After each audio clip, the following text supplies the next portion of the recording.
New India या कहिए नया भारत, ये एक ऐसा विचित्र स्थान है जहां वोट मांगकर लोग इलेक्शन जीतते हैं, फिर हर अच्छी खासी चीज का कबाड़ा बना दिया जाता है, फिर वोट मांगे जाते हैं। अजीब बात तो यह है कि वोट मिलते भी हैं फिर से। बहुत गुस्सा है अभी भी टीटू भाई, पुरानी बातें भुला दीजिए। इंस्टीट्यूशन, सेक्युलरिज्म, ऑपोजिशन, कहने को बहुत सारे सब्जेक्ट्स हैं जिनका सिलेबस एकदम खत्म कर दिया गया है इस न्यू इंडिया में।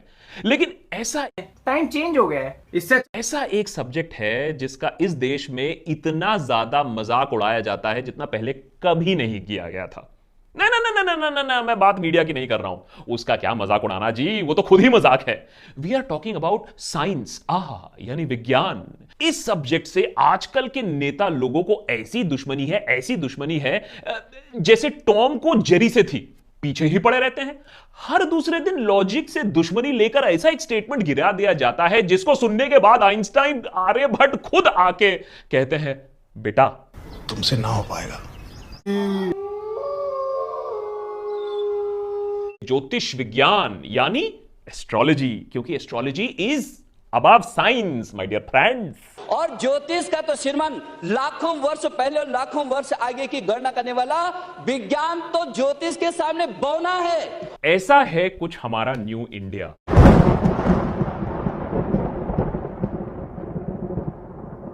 विजय सारदेसाई का कहना है कि अच्छी फसल के लिए ओम रोम जुम शाह का मंत्र जाप करना चाहिए। यार कमाल करते हैं। वैसे ही रोजगार के वांदे लगे हुए हैं और इन महाशय, इनको देखो, ये फर्टिलाइजर इंडस्ट्री को भी बट्टा बैठाने लग जाएंगे अगर हम यही सब जाप करते रह जाएंगे। फार्मर सुइसाइड रोकने के लिए भी कोई मंत्र है क्या? ओम रोम फॉरगेट। और न्यूटन आइंस्टाइन की ही नहीं, डार्विन की थ्योरी भी गलत साबित हो चुकी है हमारे न्यू इंडिया में। सुन लीजिए सत्यपाल सिंह जी को। डार्विन ने इस प्रकार की जो थ्योरी दी है वो वैज्ञानिक रूप से भी गलत है और इसलिए स्कूल और कॉलेजों के अंदर इसको बदल कर नहीं हुए। जब से धरती पर आदमी आया है, शुरू से ही आदमी है और आदमी ही रहेगा। अंदर इंसान बना हो या ना हो, इंसान गधा जरूर बन रहा है।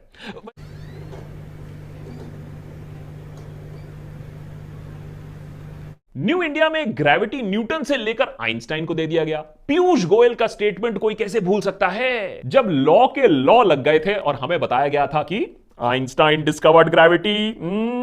Don't get into those maths. Those maths have never helped Einstein discover. Missile से बाय द वे याद आया, नए भारत की क्लाउड थ्योरी को हम कैसे भूल सकते हैं। खुद प्रधानमंत्री जी ने यह नोबेल विनिंग थ्योरी प्रपोज की थी। लेकिन मैंने कहा इतने क्लाउड है, बारिश हो रही है, तो एक बेनिफिट है कि हम राडार से बच सकते हैं। मोदी जी ने बादलों के सहारे रडार से बचा लिया था। यह वैसा ही है जैसा आप हेडफोन पहन ले और बीबी के गुस्से से बच जाए। दिल खुश कर दिया टीटू भाई। और ये सब तो नेता लोग उगल रहे हैं। अरे बकवास करना तो उनके पोर्टफोलियो को और स्ट्रांग बना देता है, लेकिन इन महाशय को देखिए, आईएससी इंडियन साइंस कांग्रेस में बकवास करते हुए professor Nageshwar Rao. Ravana has 24 types of aeroplanes of different sizes, of different capacities, and he has many airports in Lanka. देखा, रावण के पास एरोप्लेन था, राम के पास मिसाइल था, लंका में एयरपोर्ट भी था। मैंने तो पहले बोला था बवासीर का कोई इलाज नहीं है। खैर, बायोलॉजी से हटकर बात करते हैं माइथोलॉजी के बारे में। आपको क्या लगता है, ये वाइस सिटी, पबजी, वजी वगैरह ये आज के ही बालक खेलते हैं? मिलिए हमारे बिप्लब देव से। इन्होंने हमें बताया था, इन्होंने हमें एजुकेट किया था कि महाभारत के टाइम पर भी इंटरनेट था। ये देश वो देश है जिसमें महाभारत में संजय ने बैठ के धृतराष्ट्र को युद्ध में क्या हो रहा था बोल रहा था। तो इसका मतलब क्या है? टेक्नोलॉजी था, इंटरनेट था। देखिए, ये सब पहले बताया नहीं गया था। 70 सालों से ये सारी चीजें छुपाई गई थी हमसे। बैठ जाते हैं। और सिर्फ गाय ऐसा अकेला जानवर नहीं है हमारे न्यू इंडिया में जिसके पास सुपर नॉर्मल पावर है, पैरानॉर्मल पावर है। अरे बारिश में बेशर्मों की तरह नंगा नाचने वाला मोर, उसके पास भी एक सुपरनैचुरल पावर है जिसको कहते हैं आंसू से बच्चे पैदा करना। ये मैं नहीं कह रहा हूं, ये राजस्थान हाई कोर्ट के जज साहब का मानना है। पीकॉक हॉर्नी होकर नहीं, इमोशनल होकर बच्चा पैदा करती है।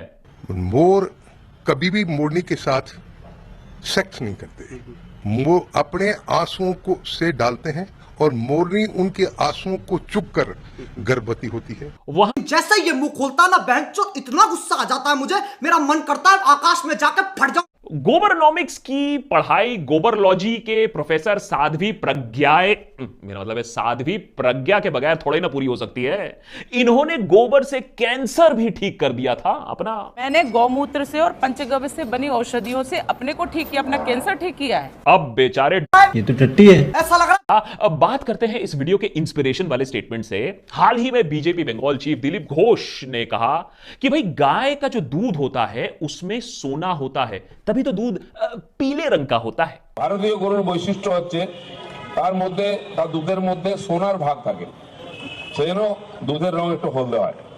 সেজন্য ওই গরুর যে কুঁজ থাকে, কুঁজের মধ্যে একটা নাড়ি থাকে, স্বর্ণ নাড়ি। हो लिया ना खुश, अब चूकी चानी निकलनी चाहिए तुझ में से, वरना महाभारत और रामायण साथ में होगी। जो हो गया सो हो गया। अरे अरे नहीं यार, पुरानी बातें भुलाएंगे, नई शुरुआत करेंगे। ठीक है, अगर तुझे लगता है, we'll give you another chance।